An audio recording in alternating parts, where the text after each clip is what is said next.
I'm informed, were replete with thought-provoking discussions and insights on India's literary culture as well as its future, both with regards to preserving and reviving our rich legacy of literature and art.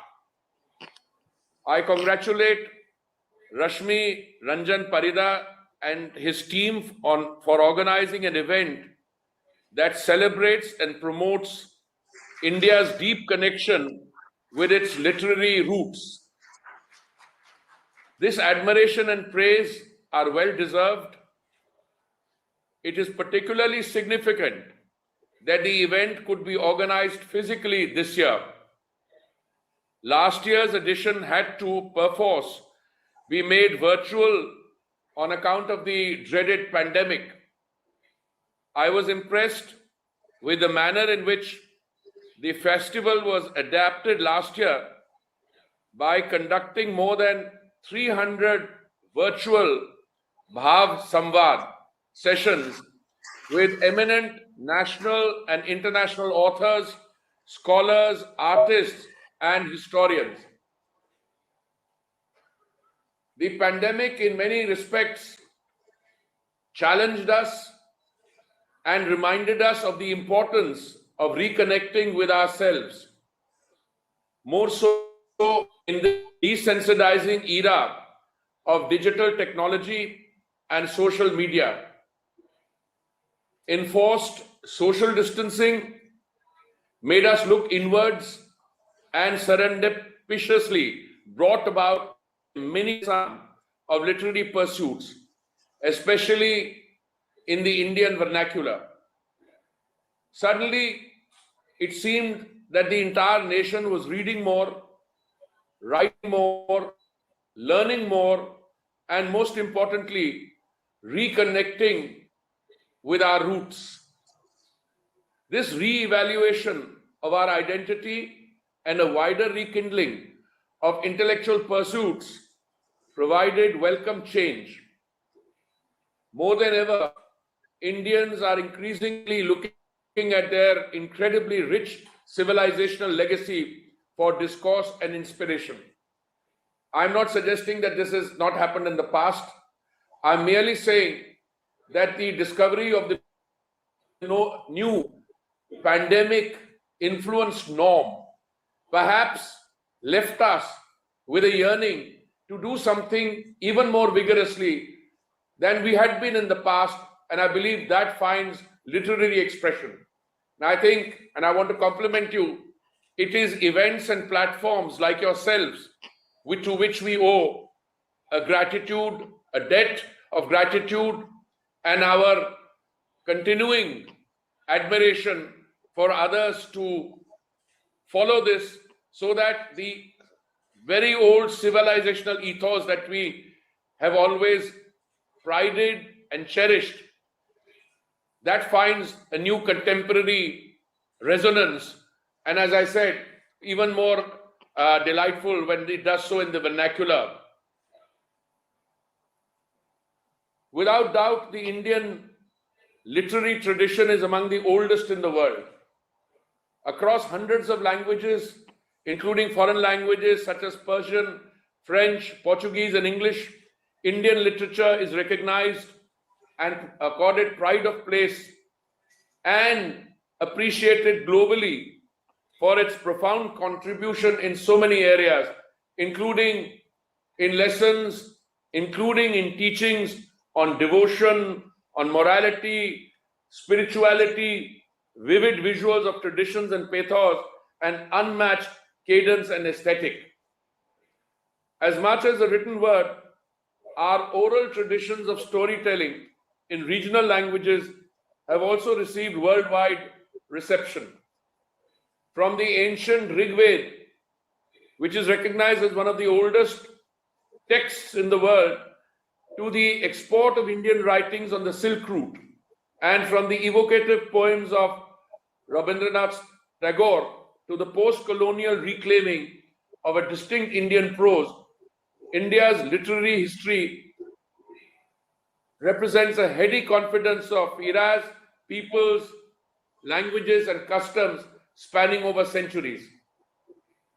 In that light, I think India at 75, the Republic of Letters, was an extremely thoughtful and well-chosen theme for this year's edition of the Kalanga Literary Festival. It is an appropriate choice, I believe,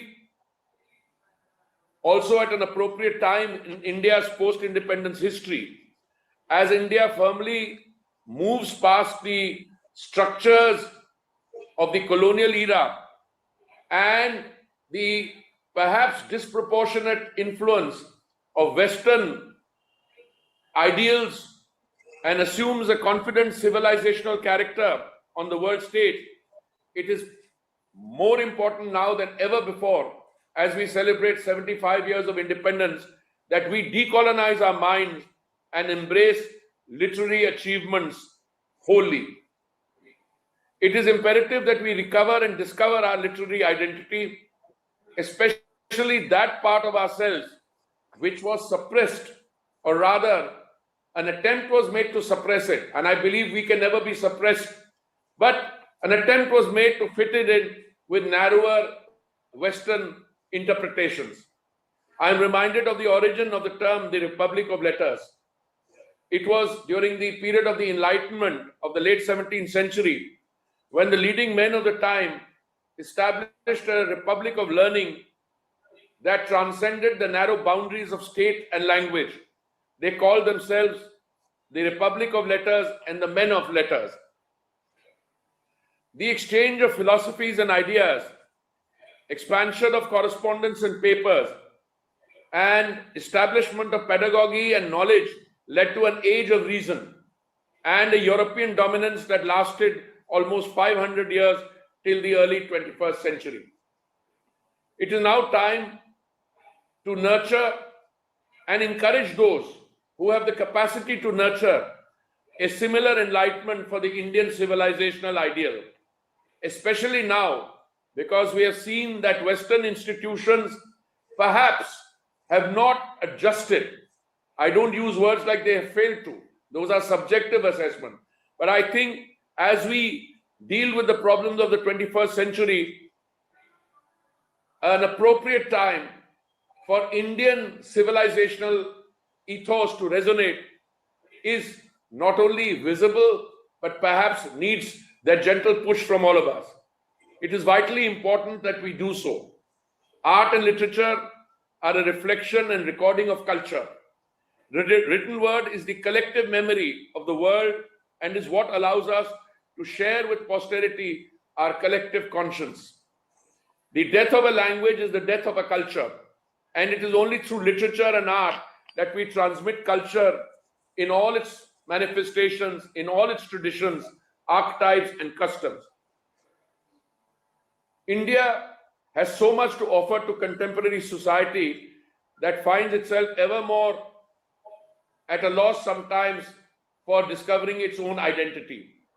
Ours is a 7,000-year-old civilization. Even today, we are finding new layers of meaning and application of ancient Indian texts and ideals in everyday life, especially in the areas of understanding duty and judgment. Our Honorable Prime Minister, Shri Narendra Modi ji, adopted the Sanskrit phrase, Vasudhaiva Kudumbakam, which means the world is one family, from the Maha Upanishads to guide India's foreign policy and international affairs to global acclaim. This is but one of countless examples of Indian culture exported to the modern world with great success.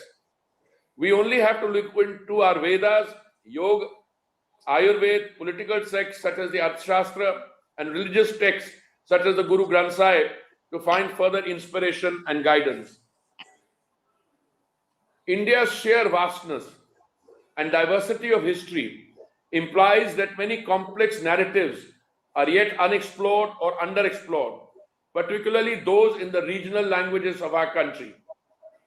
This is especially true for Odia literature, which has captured the emotion and effect of the multitude of social changes in the region in beautiful poise and style from early as the 4th century before Christ.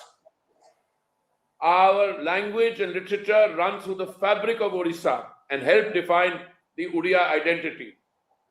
The Kalinga Literary Festival has played and is playing an integral role in reinforcing this pride of linguistic identity, helping uncover multiple other facets of identity through Indian literature, especially for Odia literature.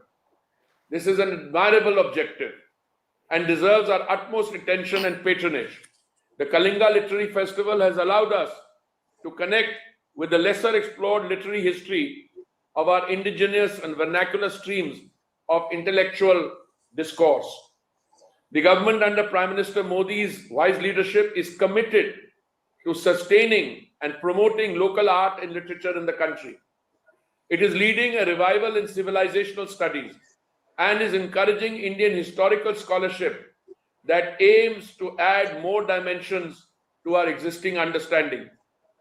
Even as we confront uncomfortable truths about a 190-year-long colonial association, we discover many more facts of tradition and fill us with pride. This reconciliation with our past will ultimately help provide a deeper, focused space for grappling with the challenges of the 21st century. Festivals such as the Kalinga Literary Festival enable introspection and connection. Through its recognition of Indian literary history and importance of reviving Indian scholarship and letters, it is cultivating a culture that can spark reform in our society. Literature is a reflection of humanity and a way for us to underscore each other. By giving many Indian writers and creators a voice, I am certain the Kalinga Literary Festivals is building a unique Indian expression that will better modern society and add to its overall texture and richness. I thank all of you for this opportunity to interact with you, and I conclude this successful 8th edition of the Kalinga Literary Festival. I once again congratulate the organizers and hope that we are all able to take away valuable conversations and perspectives from our experience at this event. Thank you very much. Thank you, Honorable Minister, for your notable keynote address. And we are so pleased to have your virtual presence. It means a lot to us, and it gives us a lot of encouragement to carry forward. Thank you so much. Thank you.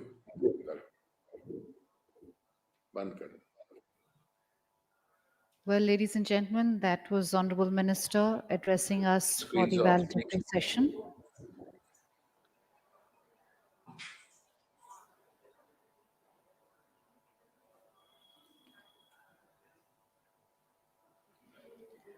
We now have the cultural presentation, as I mentioned, by Omkesh Shukla and his group. So kindly bear with us while we make the necessary stage arrangements. Please remain with us. Thank you.